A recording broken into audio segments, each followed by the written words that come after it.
প্রিয় ছাত্র ছাত্রী সকল পোনপ্ৰথমে ইংলিশ গ্রামার সেন্টার লৈ স্বাগতম জনাইছো।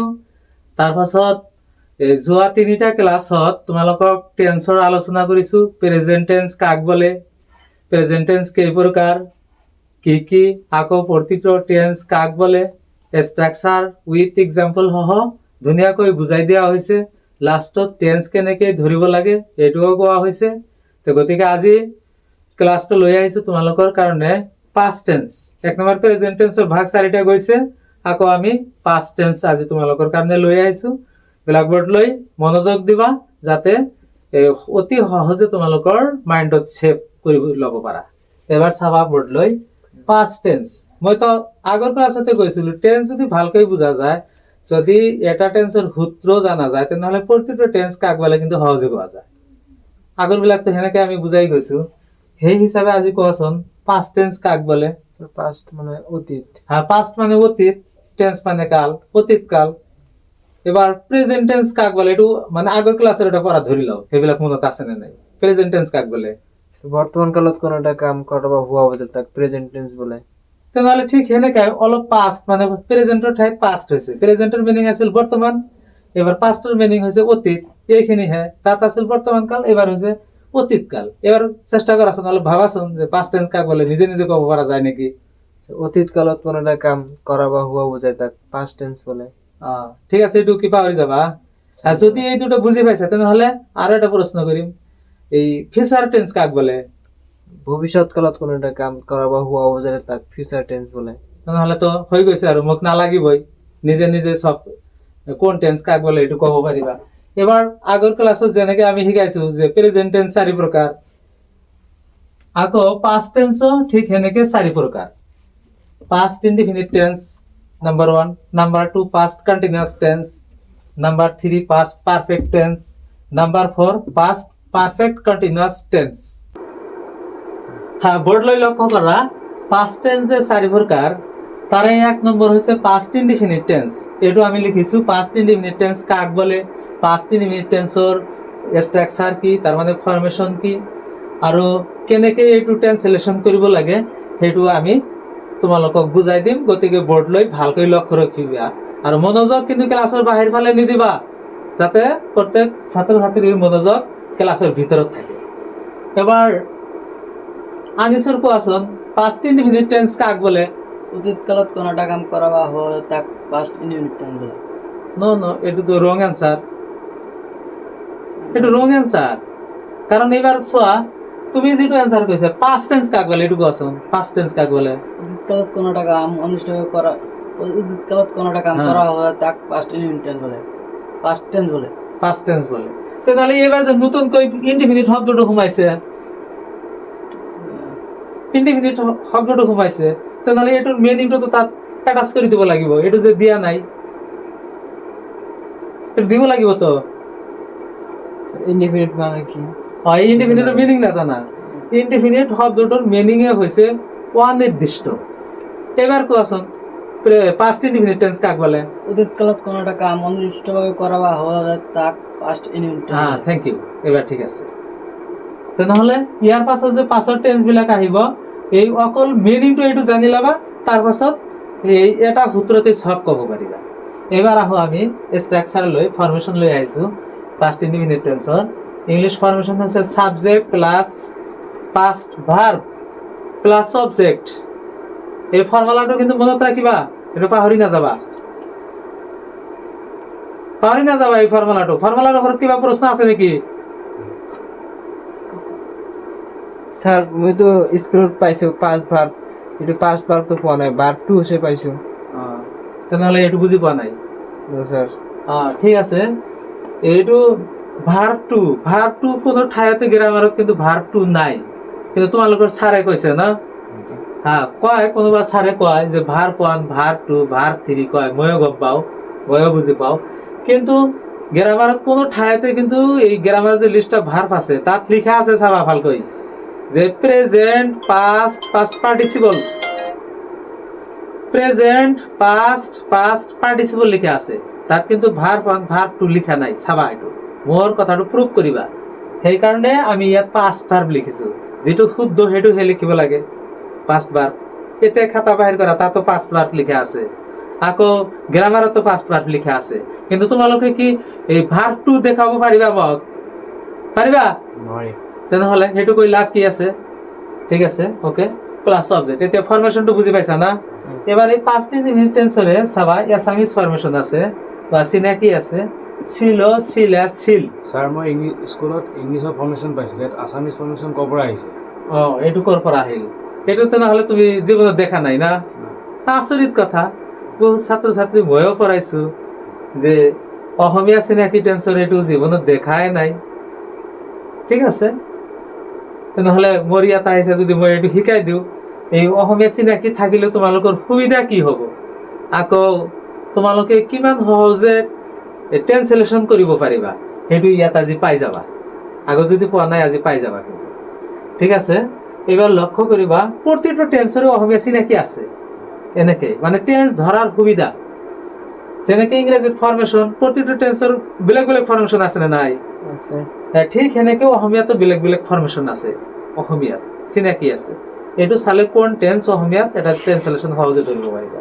উদাহৰণ লৈ লক্ষ্য কৰা, যোৱাকালি মই এখন কিতাপ কিনিছিলো। নুৰ আলম, এইটো প্ৰশ্নটো তোমাৰে যে অসমীয়া তুমি পঢ়াই নাই স্কুলত, ইংৰাজী ফরমেশন হে আছে। আজি দেখা এই যে তিনিটা চিনাকি দিছো, এই অসমীয়াত শেষত তিনিটাৰ কোনো এটা চিহ্ন ইয়াত মিল আছে নেকি? আছে। কোনটো চিনাকি আছে? ছিল। ঠিক আছে, ছিল, এইটোৰ পৰা ইয়াত আহিছে।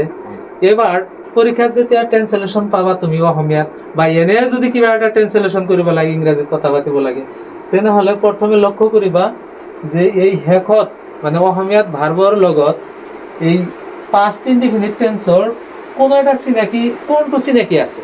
ইয়াত ছিল আছে, তেনেহলে তুমি ধৰি ল'বা যে এইটো তো 5 ইনডিফিনিট টেন্সৰ অসমীয়া চিনাকিৰ লগত মিল আছে, তেনেহলে এইটো 5 ইনডিফিনিট টেন্স। বেলেগ টেন্সৰ ইংৰাজী ফৰ্মুলাটো লিখি লাভ নাই, ৰং হ'ব। এইবাৰ এইটো চাই শিওর হল কি যে ছিল যদি আছে তেনেহলে এইটো 5 ইনডিফিনিট টেন্সটো ধৰা হ'ল। তাৰ পাছত ইংৰাজীত লিখিবা 5 ইনডিফিনিট টেন্সৰ ইংৰাজী ফৰ্মেশনত যাবা, এনে আহি যাব, চিন্তাই কৰিব নালাগে। এইটো বাক্যৰ সাবজেক্ট কোনটো? ইয়াত তো সাবজেক্ট লিখিব কৈছে, সাবজেক্ট কোনটো ইয়াত? মইৰ ইংৰাজী আই। ঠিক আছে, আকৌ আহা যে আমি মইৰ ইংৰাজী আই লিখিছো, এবার ইয়াত আছে যোৱাকালি এখন কিতাপ কিনিছিলো, তেনেহলে কোনটো আগত লিখিম? এইটো ব্যাস কৰিব তোমালোকৰ ওপৰত। আকৌ ফৰ্মুলা আহিব, ফৰ্মুলা কি বিচাৰিছে? সাবজেক্টৰ পিছত 5 ভাৰ্ব বিচাৰিছে। এবার এই কেইটাৰ ভিতৰত ভার্ব কোনটো সেইটো লক্ষ্য কৰিবা। ভার্ব ধৰিবা, ভার্ব কোনটো? স্যার কিনি। কিনা ভার্ব না? কিনিছিল, তেনেহলে কিনার ইংরেজি কি? বাই। বাই। বাইয়ের পাস্ট ভার্ব কি? বাই বট। বট। এই যে এটা হচ্ছে পাস্ট ভার্ব।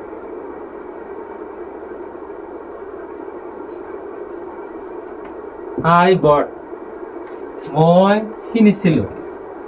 এবার আকৌ আহিবা ফর্মুলা লৈ, এতিয়া কোনটো লিখিবা? Plus object.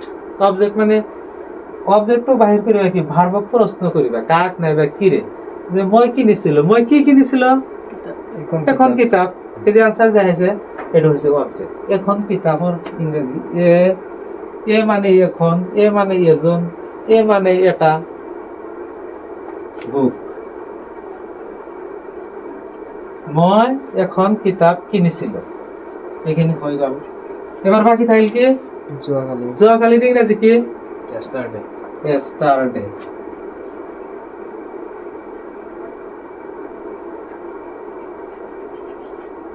বুজি পাইছা এতিয়া? ঠিক আছে, বুজি পাইছা যদি তেনেহলে এনেকেই কৰিবা যে যোৱাকালি মই এখন কিতাপ কিনিছিলো, ইংৰাজীত ফৰ্মুলা মতে যেনেকে লিখি দিছো, লাষ্টত কবা I bought A book yesterday. এবার দেখা নাম্বার 2, পাস্ট কন্টিনিউয়াস টেন্স। আগৰবাৰ আছিল পাস্ট ইনডিফিনিট টেন্স, এবাৰ হৈছে পাস্ট কন্টিনিউয়াস টেন্স। কাক বলে কবাচোন? আনিসুর কোয়াচোন পাস্ট কন্টিনিউয়াস টেন্স কাক বলে? কোনো একটা কাম করা হয় তাক পাস্ট কন্টিনিউয়াস টেন্স বলে। নো, এইটো রং হৈছে। আকৌ বাৰে বাৰে রঙে হতে ইমান দুনিয়াকৈ বুজাই দিয়া হয়। কোনো একটা কাম চলিছে বা বুঝাও তাক past continuous. Yes, thank you. এবাৰ হে হৈছে, এনেকেই হে ক'ব লাগে, তেহে ভাল লাগে। ঠিক আছে, এবার ফরমেশন লৈ আহিছো পাস্ট কন্টিনিউয়াস টেন্সৰ। ইংরাজি প্রথমে সাবজেক্ট প্লাস প্রতিটা টেন্সের ফরমেশনত প্রথমে সাবজেক্ট থাকিবই, এটা কমন। Subject plus was oblique were plus present ভার্বর লগত আইএনজি প্লাস অবজেক্ট। ইয়াত কিন্তু কি কিছুমান স্যারে কো প্রেজেন্ট ভার্ব উইথ আইএনজি, এইটো হৈছে ইংৰাজীত শুদ্ধ ভাষা, কিন্তু আমি ইংৰাজী কম বুজি পাওঁ, সেইকাৰণে অসমীয়াত আমি ভাঙি পাতি দিছো যাতে বুজা হয়, তাৰ পাছত ইংৰাজীত কবা তোমালোকে। স্যার ইয়াতে ওয়াস আছে ওয়ার আছে, কোনটো কেতে বহিব? এইটো হয় স্যার। ঠিক আছে, ভাল কথা। মানে যেতিয়া সাবজেক্টটো তোমালোকে সিঙ্গুলার নাম্বার পাবা, কোনো পার্সনের কথা নাহে, অনলি সিঙ্গুলার নাম্বার সাবজেক্ট যেতিয়া পাবা তেতিয়া ওয়াজ ব্যবহার করিবা, আৰু যেতিয়া সাবজেক্টটো প্লুরাল নাম্বার পাবা তেতিয়া ওয়ার ব্যবহার করিবা। সিঙ্গুলার নাম্বার প্লুরাল নাম্বার তো তোমালোকে চিনি পোৱা অলরেডি, ঠিক আছে, সেই হিসাবে বহাই দিলে হৈ যাব, টেনশন নলবা। ঠিক আছে, এবার আহা এসামিস ই আসিল, ই আসিল, ই আসিলে, এই তিনিটার যিকোনো এটা এই পাস্ট কন্টিনিউয়াস টেন্সৰ অসমীয়াত থাকিব। এই তিনিটা মুখস্থ ৰাখিবা, কিন্তু টেন্স ধৰাৰ কাৰণে তোমালোকৰ সুবিধা হ'ব। এবাৰ এক্সাম্পল লৈ আহিছো। যোৱা বছৰ আনিছুৰ নৱম শ্ৰেণীত পঢ়ি আছিল। নুৰ আলম কোৱাচোন, এইটো যে পাস্ট কন্টিনিউয়াস টেন্স কেনেকৈ ধৰিবা? স্যার ই আছিল বুলি পাস কন্টিনিউয়াস এইটো ই আছিল, তাৰমানে এই ইয়াৰ তিনিটাৰ এটা আছে। আছে। ঠিক আছে, থেংক ইউ। এতিয়া তো বুজি পাইছা, আগত যেনেকৈ হোক এতিয়া মোৰো ভাল লাগিছে। ঠিক আছে, এবার আমি ইংরেজি ট্রান্সলেশন করিম। কেনেকৈ ট্রান্সলেশন করিম? এই ইংরেজি ফর্মুলা লৈ আহিবা। প্রথমে সাবজেক্ট, সাবজেক্ট ইয়াত কি হ'ব? কোনটো ওয়ার্ড সাবজেক্ট? আনিসুর হবো। আনিসুর।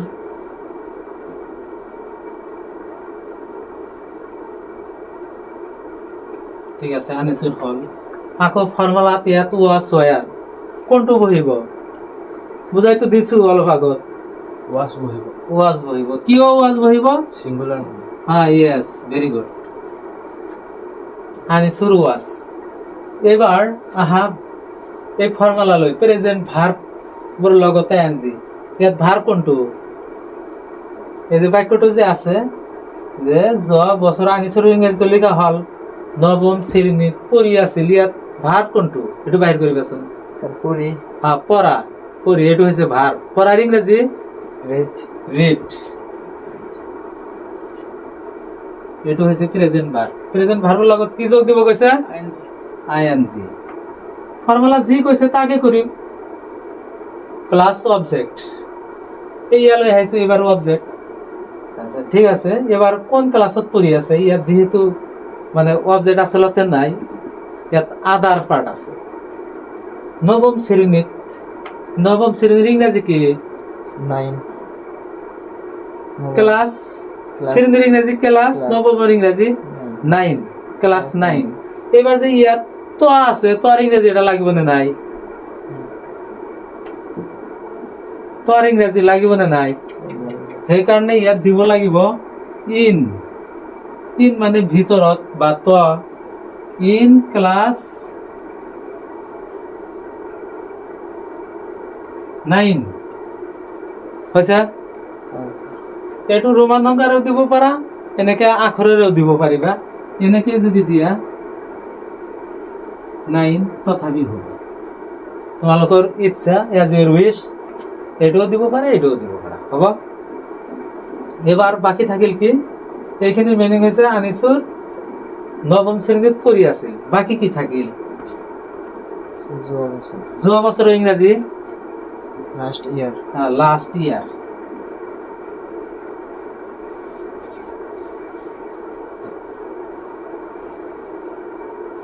ক্লিয়ার হয়েছে? হ্যাঁ, এবার যোৱা বছৰ আনিছুৰ নৱম শ্ৰেণীত পঢ়ি আছিল। ইংৰাজী হিচাপে ফৰ্মুলা মতে আনিছুৰ ওয়াজ ওয়াজ প্লাস প্রেজেন্ট ভার্বৰ লগত আইএনজি। ভার্ব হৈছে পঢ়া, পঢ়াৰ ইংৰাজী ৰিড, তাৰ লগতে আইএনজি লগাই দিছো। নৱম শ্ৰেণী 3, ক্লাস 9, যোৱা বছৰ লাস্ট ইয়ার। আকৌ চোৱা, Anisur was reading in class 9 last year. তেনেহ'লে ইয়াৰ পিছৰ ক্লাছত, আজি ক্লাছটো এইখিনিতে সমাপ্ত কৰিম, আৰু পৰৱৰ্তী ক্লাছত তোমালোকৰ লগত আমি এই পাষ্ট পারফেক্ট টেন্স আৰু পাষ্ট পারফেক্ট কন্টিনিউয়াস টেন্স, এই টেন্স পৰৱৰ্তী দিনতে আলোচনা হ'ব। Thank you my dear students.